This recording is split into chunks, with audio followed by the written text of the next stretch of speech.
everyone, Mherex here, bringing you another video. This one we're going to be taking a look at the prize wall for the midweek event. So many questions, and I know there's no perfect answer, really. A lot of this is going to depend on your roster. I will give my thoughts. They're just my thoughts, my opinions. What you have on your roster is going to make the biggest difference uh, on what you should do, probably. I typically always say with these things, you should do what makes your life easier. You can see I've purchased Live. No regrets. Very happy about that choice. I already have Becky. I already had Gunther. I already have, all the zombies except for Orton and Zombie HBK on here. So they're great. I don't really feel like HBK scales to 6-star silver, in my opinion. I don't have him though. But from the people I've talked to, he just isn't going to scale to 6 silver, really. Coach is still great, though. And then Zombie Orton definitely scales to 6 silver. Coach is also great. Mainly his coach, for the most part, is used on Big Papa Pump, Scott Steiner. And HBK's, I don't know right off, somebody that makes countdowns or jugs, that sort of thing, where the 3 black gems makes a huge difference. I remember doing a preview where there was one, though. I just can't remember who or when, that I thought it would have opened up a set, possible set. I don't know if it was good or not. I can't remember. I think I mentioned it maybe even during the preview. It was a while ago anyway. Dragon, I think, is great value at 60k. Not as a fighter, again, coach, but in all fairness, I don't use Dragon on anyone on my roster right now. Hogan, I think, is kind of overpriced. He's not great. I think Zombie Mankind is overpriced. Rhea, if you don't have Rhea, she's great on Ghostbuster Cena as a coach. So if you have Ghostbuster Cena and he's like your go-to guy, Rhea makes a lot of sense. Edge is the flat black gem trainer. I think he's easily worth the 8K if you don't have him. And when I said trainer, I mean coach. Asuka is really worthless basically as a coach and as a fighter. Zombies twice a year. It's hard to recommend any of these 8Ks though compared to the Sheriff's Plate. Take that with a grain of salt though. If you're a newer player, if you don't have KO, this is ridiculous on KO. It does take an ultimate strap. All of these silver ones take an ultimate. If I'm rating the plates, I think this is the best plate of the 4. It's also the cheapest. So this is ridiculously good value. In my opinion, this one is super niche. It's basically Dexter Loomis and Zombie Taker. Zombie Taker's going to need a drip to go with it. So really basically Dexter right now for this plate. And this one, well, it's really good. Actually, that people it makes a big deal on is probably D-Lo, LA Knight, maybe Wes Lee a little bit, Acro Bianca. It's a really short list of people that it's kind of a big deal, and you can use it on a ton of people, but it's not really like game changing. This one you can slap on a bajillion different people. Trickster Becky with her finisher, Cora Jade, with the trap build that makes reds. It's amazing on KO. You can use it on Butch. You can use it on Sheamus. The list goes on and on and on and on. Tons of people. General's Hand, to me, for my roster, I don't struggle with MP on anyone that I'm using a sub with to get to 10 because I have a bunch of the other MP trainers. Usually they do gem damage, so I'm not really losing anything.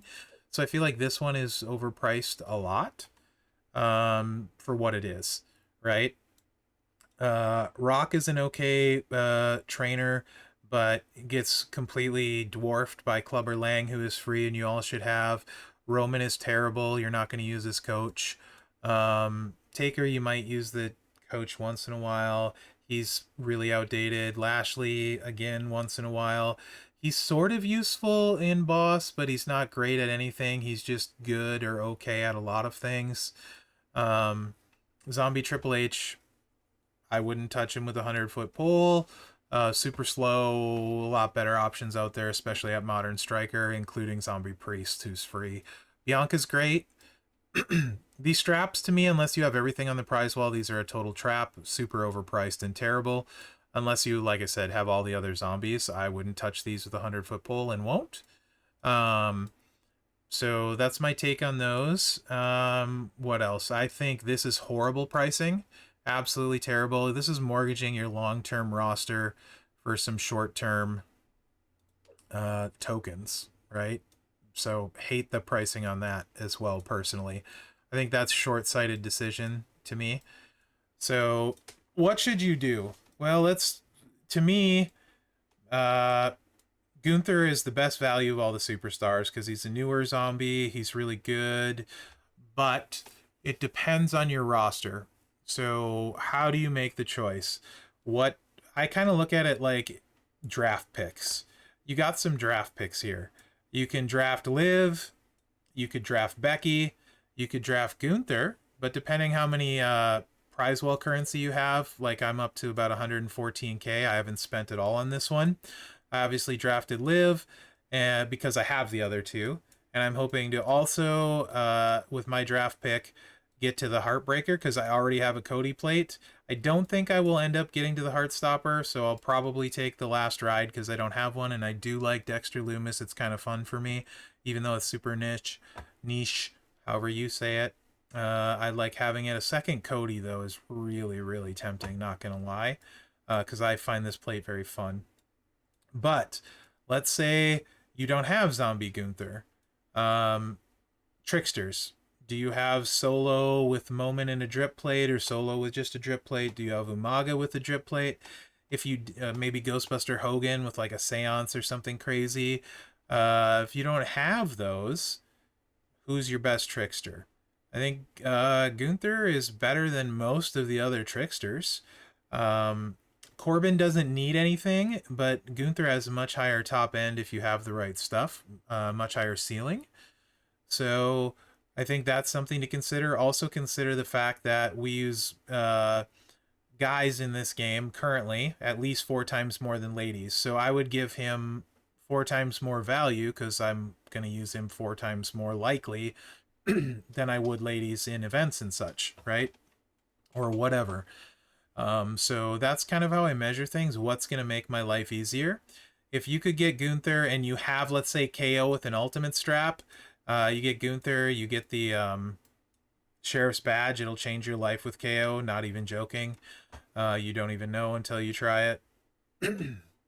Last Ride to Hell, if you lack a really good modern striker and you've invested in Dexter Loomis, this will make it so he's going to be 3 clicks and get wins all the time in feud. You got like a gem damage strap and some Fury 2s. You throw this on Dexter, watch my video, he'll clean up, right? Like he will do well enough for you. So if you're lacking a good striker, you could go that route and those kind of things. This definitely helps D'Lo out a ton. The Heartstopper probably helps him, honestly. It helps D'Lo, I think, more than anyone. And probably LA Knight's triple blue trap build thing he's got going on. Those are probably the two it actually helps the most as far as making a difference. So all that being said, Liv is by far the best of the three relative to the field, right? Like Liv is by far the best lady powerhouse. You won't say that Becky is by far the best acro, and you won't say Gunther is by far the best trickster. So there's that to consider if you're trying to make this choice. Becky, if you have a really good Shotzi, I could make a case that Shotzi's a better feuder than Becky. I have fun with Becky, like a lot. I think she's super fun. I actually like her from a enjoyment standpoint. I like playing her more than Liv. That being said, Liv is much more useful on my roster, although I do have Becky anyway, so it doesn't matter. Because I have Shotzi with a good setup, for example. Lady Acrobat is very strong. Lady Powerhouse is very weak. Also, take into consideration your shard amounts for these people. Zombies typically only twice a year, October and Spring Outbreak. But if you're like 20 shards from Gunther, does it make sense to spend 63k currency to get him when you could get one of these two? If you're like 600 away from Becky, 200 away from Liv, maybe Becky makes more sense to you long term. I don't know your spending, I don't know your roster, right? So that's why it's hard to advise. So I'm trying to give you scenarios or situations where you can make a good choice based on your roster. These two are just so grossly overpriced to me that I wouldn't get Well, first off, I don't think I'm going to get that much currency. I think you'd have to spend to get there. Second off, I just don't think it's worth it, personally. Um, yeah. So that's kind of where I'm at. Like, if you get this range, like, Gunther can make a difference for your roster. None of the other fighters are probably gonna blow you away. Of the cheaper ones besides Gunther, Dragon is the best of these as a fighter for sure. Um, but he's not nearly as good as Zombie Gunther. And then, of course, like I said, Liv is much better. The plates, I think the Sheriff's plate, again, maybe I'm going over this too much, but this is by far the best plate here. Super situational, somewhat useful. So really try and think of it with draft picks. What's going to make your team, in this case your roster, deeper, stronger, better? I don't think any of these are going to be like really deal breakers. Except Edge is super useful, Rhea and Zianka, right? So try and make the best decision for your roster. I wouldn't get stuck on these gem straps. Like they're also individual. You only ever use them on one person. So I think these are like a trap, 100% a trap. I would not get these unless I had all the other zombies, or I had all the other zombies but not enough to get like Orton or HBK. And let's face it, if you got all the other zombies, you have a lot more currency, or likely, than you're probably going to grab one of those. So I think the straps are a trap unless you have everything else. Absolutely hate the token bundle. These lesser ones, to burn your remaining currency is fine, but I think buying the tokens is just selling yourself short. You're playing short term instead of long term. I would play long term. These are some good plates, and there's limited options or chances to get them. So think of it that way, and do what works out best for your roster. I don't know if that helps. I'm really interested to hear your comments. Hopefully this helps you guys make a decision. I don't have all the answers. That's just how I look at it. Every time when I'm looking at stuff, I look at, does it make my life easier? So what combination of things can you buy that'll make your life the easiest? That's what you should buy, in my opinion. So don't necessarily listen to other people too. Don't necessarily listen to me. Go watch some videos on some of these new people. See how they're going to play. Do some research. This is a golden opportunity. These don't come around a lot in this game, so take advantage of it. Go get you somebody that you're going to have some fun with, because ultimately, if you're not having fun with somebody, you're probably not going to play them that much. I know I don't. Anyway, guys, remember to like, subscribe, and share, because that really helps me out. Interested to see if this helped you out. And yeah, let me know. Thanks for watching, guys. Good luck out there. Man, this is some midweek event. Felt like a kid in a candy store,